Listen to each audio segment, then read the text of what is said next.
विरोधाभास 50 बातम्या।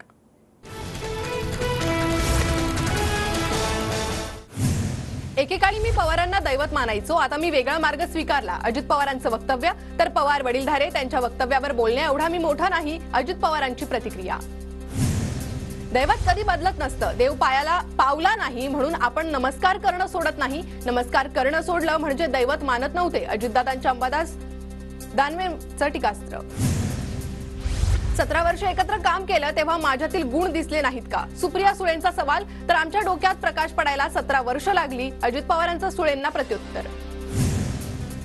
बोट धरून चालायला शिकवणाऱ्यांनाच लाथा मारताय, बोट सोडलं असतं तर चालताही आलं नसतं, उद्धव ठाकरेंचा अजित पवारांवर निशाणा। उद्धव ठाकरे आणि मी 2.5 वर्ष एकत्र सरकार चालवलं, आमच्यात कधीही मतभेद नव्हते, निवडणुकीच्या काळात आरोप होत राहतात। उद्धव ठाकरेंच्या टीकेवर अजित पवारांची प्रतिक्रिया। नाशिकसाठी महायुतीचा उमेदवार आज जाहीर होईल, गिरीश महाजन यांची माहिती। तर नाशिकमध्ये महाजनांची छगन भुजबळांसोबत 2 तास बैठक। मुंबईमधील लोकसभेच्या 6च्या 6 जागा महायुती जिंकणार, तर नाशिकच्या जागेचा तिढाही आजच सुटणार, मुख्यमंत्री शिंदेंकडून विश्वास व्यक्त। नाशिकची जागा शिवसेनेकडेच राहील, नाशिकच्या जागेबद्दल दादा भुसेंना खात्री। तर भुजबळ नाशिकच्या उमेदवाराचं नेतृत्व करतील, दादा भुसेंना विश्वास।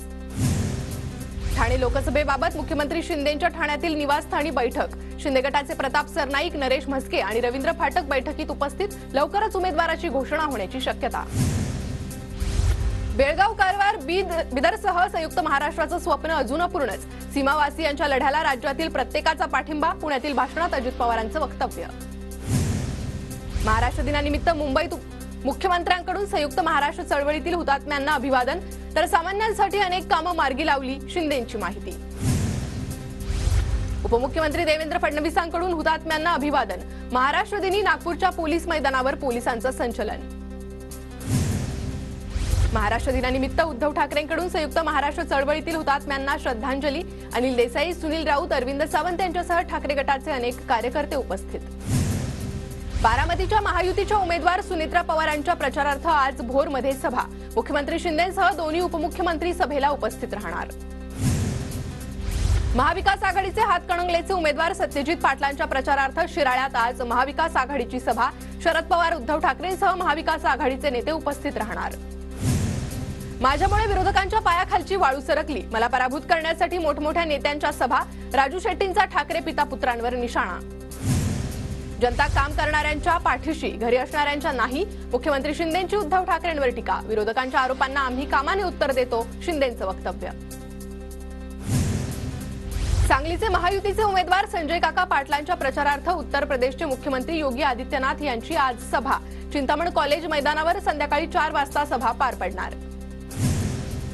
बाडग्यांच्या हातात कमळ आणि आमच्याकडे आई जगदंबेची मशाल, येड्या गवळ्यांना आणि गद्दारांना कोकणात स्थान नाही, विनायक राऊतांचा साखरपामधील सभेत वक्तव्य। दिल्लीतून युवक काँग्रेसच्या पदाधिकाऱ्यांवर कारवाईचा बडगा। शिवानी वडेट्टीवार, अनुराग भोयरसह 49 पदाधिकाऱ्यांना कारणे दाखवा नोटीस। काँग्रेसच्या दिशानिर्देशानुसार लोकसभा निवडणुकीत सहभागी न झाल्याची कारवाई। वायव्य मुंबई लोकसभा मतदारसंघात शिंदे विरुद्ध ठाकरे गटाची लढत। शिंदे गटाकडून रवींद्र वायकर शुक्रवारी, तर ठाकरे गटाचे अमोल कीर्तीकर गुरुवारी अर्ज भरणार।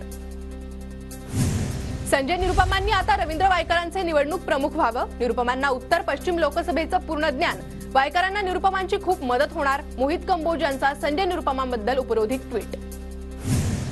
भाजप नेते संजय काकडे मुरलीधर मोहोळांच्या प्रचारात सक्रिय। पक्षाच्या वरिष्ठ नेत्यांकडून संजय काकडे यांची नाराजी दूर। संजय काकडे पुणे लोकसभेसाठी इच्छुक होते। वायकरांचा प्रचार करणार। यापूर्वी सोमय्यांकडून वायकर, यशवंत जाधव यांच्यावर भ्रष्टाचाराचे आरोप। महाराष्ट्र दिनानिमित्त राज ठाकरेंची रील स्टार अथर्व सुदामे सोबत रील। मराठी भाषेचं महत्त्व आणि मराठी भाषेचा वापर करण्याचं नागरिकांना आवाहन। महाराष्ट्र दिनानिमित्त आज भाजपच्या वतीनं कार्यकर्ता मेळाव्याचं आयोजन। दादरमधील कामगार मैदानावर उपमुख्यमंत्री फडणवीस संवाद साधणार। कल्याणमधील महायुतीचे उमेदवार श्रीकांत शिंदेंच्या समर्थनार्थ डोंबिवलीत आज मनसेचा मेळावा। मेळाव्याआधी मनसेकडून सभेचा टीझर जारी। दिल्ली पब्लिक स्कूलमध्ये बॉम्ब ठेवण्याची धमकी, शाळेला ईमेलद्वारे धमकी। घटनास्थळी दिल्ली पोलीस दाखल, सर्च ऑपरेशन सुरू। शासकीय कागदपत्रांवर आता आईचं नाव बंधनकारक. महाराष्ट्र दिनाचं औचित्य साधत निर्णयाची अंमलबजावणी.